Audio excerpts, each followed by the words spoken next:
El hecho de que las primeras bacterias se hayan organizado hace más de 3.000 millones de años en comunidades complejas llamadas estromatolitos constituye, nos dicen los biólogos evolucionistas, la prueba de que la cooperación es la mejor estrategia que han encontrado los organismos para sobrevivir en nuestro planeta. Lejos de haberla olvidado, la mayoría de las especies de todos los reinos, tamaños y entornos sigue perfeccionándola, a tal punto que eminencias como Lynn Margulis aseguran que la evolución se basa en las formas más exitosas de hacer comunidad, y no en la supremacía del más fuerte como creen algunos. Desde la época de las cavernas, los seres humanos hemos hecho lo mismo. La vida gregaria nos da seguridad, un sentido de pertenencia y también, en muchos casos, una identidad. A pesar de que todos los días surgen comunidades virtuales como Instagram o Facebook, los humanos que habitamos en las grandes ciudades nos sentimos cada vez más solitarios. El neoliberalismo nos ha hecho creer que lo más importante de todo es el individuo y sus necesidades materiales. Este modo de entender la vida va en contra de eso que los estromatolitos aprendieron hace miles de millones de años. Quizás sin saberlo, mientras damos vueltas y vueltas ansiosos como leones enjaulados en departamentitos, sin saber exactamente qué nos duele, echamos en falta la vida comunitaria y esa añoranza ignorada ha despertado en nosotros un profundo y asfixiante sentimiento de desconexión que se expande entre los individuos de nuestra especie como una pequeña pandemia. Muy buenas noches. Para hablar de comunidad, ¿qué mejor que hacerlo en torno a la comida? De hecho, me estoy dando cuenta que no traje nada para compartir y comer. Vamos a imaginar que estamos aquí en un pequeño banquete. Estaba justo pensando antes de venir que de las necesidades básicas, en realidad la de comer es la que más se hace en comunidad. Las otras necesidades básicas son un poco más solitarias, como el baño, la cama, etcétera. La mesa. Quiero darles la bienvenida, por favor, a Angélica Palma, que tengo aquí a mi izquierda con un hermoso rebozo. Ella es de Calpulli, Tecalco, vino hoy desde San Pedro Actopan, en Milpa Alta. Les leo rápidamente de qué se trata Calpulli, Tecalco, antes de que ella nos presente bien su tipo de trabajo. Es una organización constituida para la investigación y preservación del patrimonio cultural y natural de las culturas indígenas, en particular en el sur de la cuenca de Anahuac, es decir, para nosotros el área de Milpa Alta y por allá. Entonces, muy bienvenida, Angélica. Antes de darte la palabra, voy a también a presentar de una vez a Carmen Serra. Carmen Serra, amiga además, muy querida, es cofundadora con Martina Marterola de Amasijo, un colectivo de mujeres que recuperan y revitalizan saberes en torno a la alimentación tradicional. Bienvenidas a las dos. Primero, ¿nos podrían cada una presentar el proyecto en el que están, que fundaron, que ayudaron a fundar, un poco explicarnos qué es ese proyecto y cómo trabaja con una comunidad? Angélica. Sí, nosotros somos un proyecto comunitario, tiene una vocación comunitaria y pues estamos organizados para investigar, preservar y rehabilitar las culturas de los pueblos originarios del sureste de la Cuenca de México.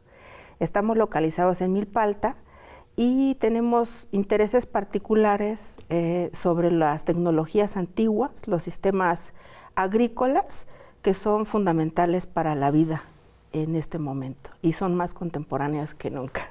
Como seguramente vamos a platicar. Seguro. Y bueno, una pregunta, ¿y cómo se vincula esto también con la comida, esta comunidad? Porque pues cualquier comunidad, es decir, no hay comunidad si no hay comida. ¿De acuerdo? Es decir, la comida es lo que nos hace a los seres humanos ser comunitarios, desde la época de los cazadores-recolectores. Porque el ser humano se encuentra ante una situación fundamental, que es el reto al hambre. Entonces, esa parte lo hace muy colaborativo. Primero, para obtener lo que se va a comer, y después, para comerlo.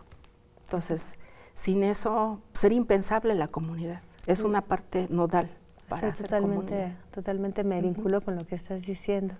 Gracias. Mi querida Carmen, cuéntanos un poquito de qué trata Amasijo. Pues sí, amasijo es como un poco complicado decir qué es, porque justamente en el mismo nombre es algo que siempre se está moviendo y siempre se está amasando y siempre se va cambiando, ¿no? Pero lo que hacemos básicamente es reflexionar sobre el origen de nuestros alimentos y todo lo que tiene que pasar para que estos alimentos lleguen, ¿no? Y cómo como comunidades podemos apoyar, o sea, tú decides a quién te orientas con lo que comes, ¿no? O sea, puedes comprarlos en un lugar y beneficiar a todo un sistema, o puedes hablar de colaborar con otros, hablando de colaboración con otros sistemas, ¿no? Entonces, pues, qué mejor colaborar con las personas que están cuidando la tierra, ¿no? Entonces, ellos cuidan la tierra, ellos producen alimentos y nosotros nos vinculamos con ellos para en nuestra vida cotidiana, pues, hacer colaboración y cuidar de la tierra también, ¿Como ¿no? integrarlos a una cocina, digamos? A una cocina o a tu vida cotidiana, ¿no? Que siempre es como las grandes luchas y que siempre los grandes héroes que nos tienen acostumbradas. Y no, en la vida cotidiana es donde está la vida. Y pues si tú eliges y sabes a dónde encontrar los alimentos, pues es como, y cómo facilitarlos también, ¿no? Porque también la accesibilidad a comida es muy complicada. Entonces, empezar a pensar eso y hablar de estos temas es algo que nos interesa pensar desde Amasijo. O sea, es como esta idea de no conseguir los alimentos en los supermercados forzosamente, sino en las comunidades directamente. Sí, sí. O sea, y volverte, o sea, que no haya esta línea entre productor y comprador, sino haya más bien una red de colaboración, ¿no? O sea, tú estás cuidando la tierra y yo te estoy cuidando a ti y nos cuidamos entre los dos para un bien mayor, que es, pues, la tierra, ¿no? Por supuesto. Además, sintiendo bien, no es, o sea, por ejemplo, te iba a preguntar, primero quisiera saber con Carmen también, como Amasijo, ok, colabora, sé que ustedes tienen una sede, o digamos, se les puede encontrar en el centro de la Ciudad de México, ¿no? ¿Cómo se llama este lugar? Alumnos 40. No, Seminario 12. Seminario 12, ¿no? Muy, muy cerca de la catedral, o sea, realmente en el centro de la ciudad, me parece muy simbólico. Y ustedes se vinculan con comunidades, en particular también con Milpa Alta, pero entiendo que Martina, por ejemplo, que no está aquí, Martina está en Istambul, o sea, también se coordinan. ¿Cómo se coordinan con comunidades de otros lugares del mundo? O sea, hay una búsqueda de redes mundiales en torno a la comida. Pues ha sido, o sea, esa es de las cosas también muy interesantes de Amasijo, que no es un proyecto a priori que dijimos, bueno, hoy vamos a hacer un proyecto de comida, ¿no? Como que fue surgiendo igual en la vida cotidiana que empezamos a hacer tamales y entonces empezamos a ver como todas las cosas que pasaban cuando uno hacía tamales y fue algo así. Y esta conexión con redes internacionales tuvo que ver cuando alguien nos invitó a la COP26 a que pudiéramos facilitar conversaciones entre diferentes personas que cuidan de la tierra, campesinos de todas partes del mundo, y nos dieron, fue una organización escocesa, y durante un año nos estuvieron como dando cursos de cómo facilitar estas conversaciones, y como que ahí empezó un camino de que nos siguieron invitando a muchos lugares como pues a pensar esta conexión de los alimentos y el cuidado de la tierra. ¿Ustedes en Milpa Alta también se vinculan? ¿Cómo empezaron y cómo se vinculan con otras comunidades? Pues sí, es también una situación orgánica, ¿no? Porque, como dije, nosotros somos una organización comunitaria y pues hay mucha gente en el mundo que ya en la actualidad está pensando en comunidad, ¿no? Por esto que platicábamos de que es importante reconocer que la vida, más que una lucha, es colaborativa. Y hay mucha gente que está visualizando esta parte y está interesada en entrar en contacto con otras comunidades, ¿no? En el caso de nosotros, por ejemplo, no es que sea un concepto, digamos, que estamos teniendo de afuera, ¿no? Sino, yo vengo de un pueblo. Para mí, por ejemplo, la forma más originaria de hacer comunidad es a través del trabajo de la milpa, porque tú para hacer una milpa es muy difícil que la hagas solo. Es un trabajo que se hace con la familia, donde colaboran todos, niños, jóvenes, adultos. Además es intergeneracional, intergeneracional, que es bellísimo. Sí. Entonces, cuando tú haces ese trabajo, es un trabajo comunitario, pero además se desplaza hacia otras comunidades, ¿no? Hacia otros amigos, hacia otras familias, porque a veces tú necesitas, por ejemplo, de una herramienta o de trabajo, y entonces lo haces colaborativamente. Y la milpa, pues es un sistema que es ancestral, ¿no? O sea, es un sistema milenario que inventan los mesoamericanos, y entonces hay esa tradición, ¿no? Como en muchas partes del en muchos pueblos del mundo, ¿no? Es decir, la agricultura, que es una tecnología a través de la cual se genera vida, es una forma de hacer comunidad. O sea, la palabra agricultura, la palabra cultura viene de ahí, ¿no? Recordemos que pues los pueblos se hacen sedentarios a partir de que empiezan a domesticar las plantas, ¿no? Entonces, ese es el corazón de la comunidad. Y a partir de ahí, pues ya surge cualquier tipo de relaciones, ¿no? Con Carmen, con otros. Pero como digo, para mí lo interesante es que en este momento está habiendo un replanteamiento, ¿no? Es un replanteamiento del pensamiento, de la epistemología en torno a qué son las comunidades, ¿no? Y creo que es importantísimo por la crisis global que vivimos, ¿no? Claro, yo creo que la milpa es muy interesante pensarla en efecto porque para empezar es todo lo contrario del monocultivo, ¿no? Es la misma milpa, es como una comunidad, ¿no? De plantas diferentes que saben colaborar entre sí para que se den mejor, ¿no? Para un mejor florecimiento. ¿Qué tipo de colaboración tienen ustedes? Cuéntenos un poco. Tú, Carmen. Bueno, yo cuento un cachito y luego tú.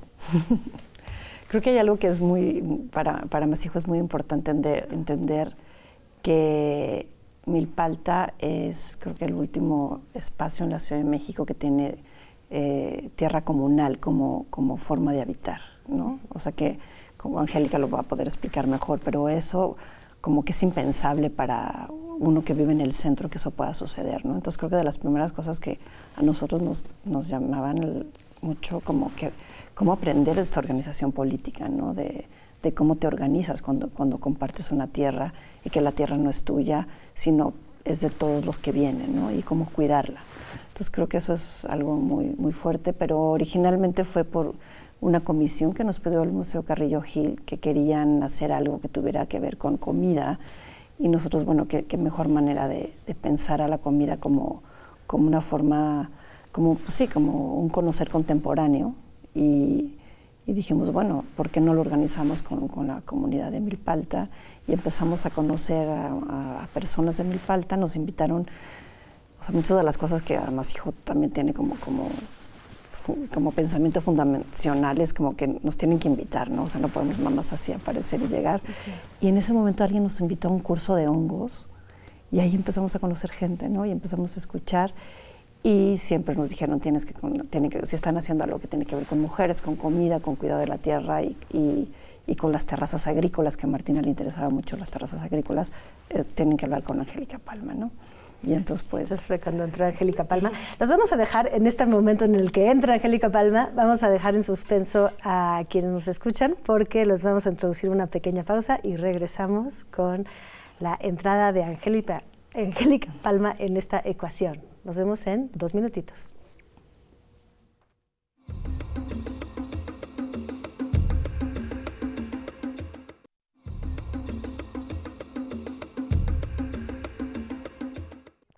Pues ya estamos de vuelta.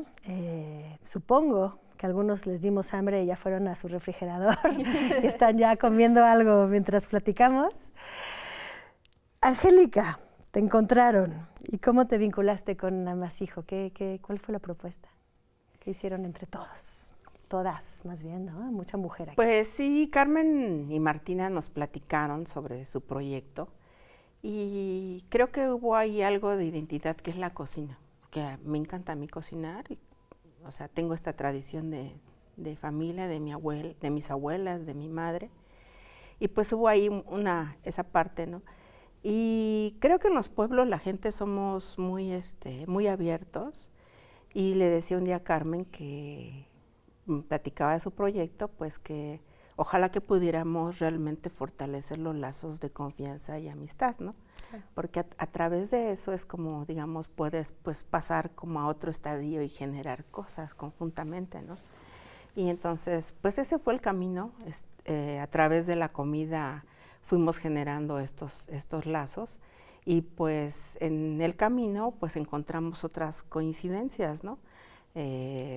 Otros intereses que nos han hecho pues hacer otras colaboraciones y pensar juntas en algunos proyectos, en algunas ideas, ¿no? Que ya entonces ya la relación pues no solamente se vuelve a través de la amistad, sino también ya en lo laboral. En lo laboral. ¿Ya han comido mucho? ¿Se han compartido recetas?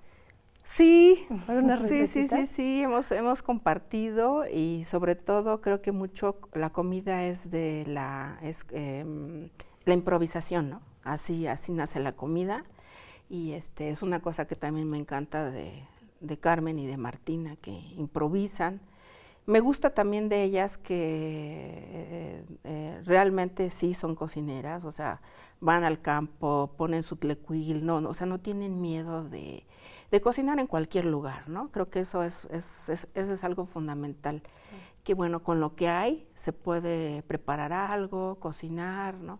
Y entonces en su cocina, pues yo también he estado con ellas trabajando, y bueno, pues la comida es un universo, ¿no?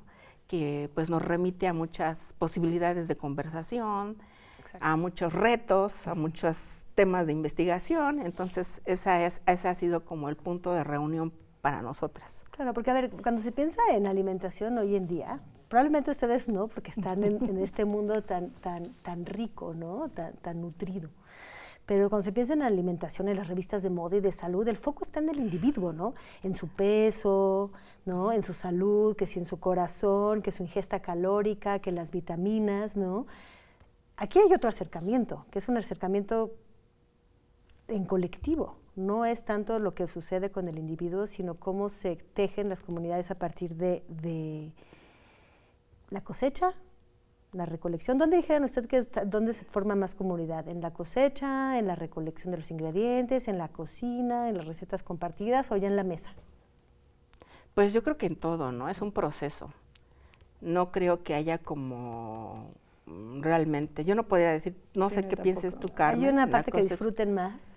Pues la comida, ¿no? Al final, el sentarse a la mesa y a comer. Sentarse a comer, y pues sí, ¿no? Es como en el campo, o sea, tú vas a la cosecha y al final hay una comida comunitaria, ¿no? Para todos. Hay una figura, por ejemplo, en Milpalta, que es la tlacualera, que es tlacualero también, no solo es para mujeres, pero que tradicionalmente pues es llevar la comida y compartirla después de una actividad de trabajo en el campo, ¿no?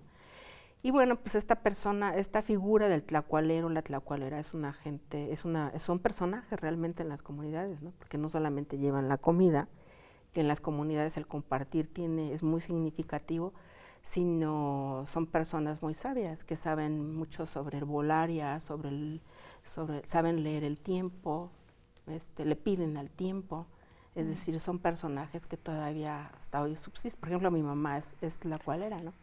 Entonces yo creo que sí, o sea, al final hay esta compensación, es como cuando con Carmen, que pues de repente ideamos algo juntas y pues estamos cocinando, pero yo creo que ya a la hora de sentarnos a comer y compartirlo, ¿no? Entonces que la comida fundamentalmente es compartir.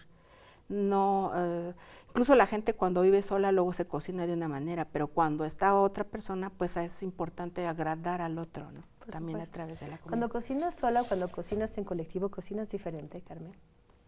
Pues es que yo creo que lo que a mí más me gusta ya tanto, la comida obviamente me encanta comer y disfruto mucho, pero creo que la cocinada colectiva a mí sí me hizo otra persona, ¿no? Yo aprendí a cocinar mi abuela era una gran cocinera y siempre estaba en la cocina y era como, y siempre estaba con ella y entonces tenían, el metate, me acuerdo mucho que salía a usar el metate Y siempre como que tengo estos recuerdos, sobre todo muy corporales. Entonces yo no sabía cocinar, pero me acordaba de los movimientos de mi abuela. Entonces creo que a mí el cocinar me reconecta con ella, y también surge un estado de mucha presencia.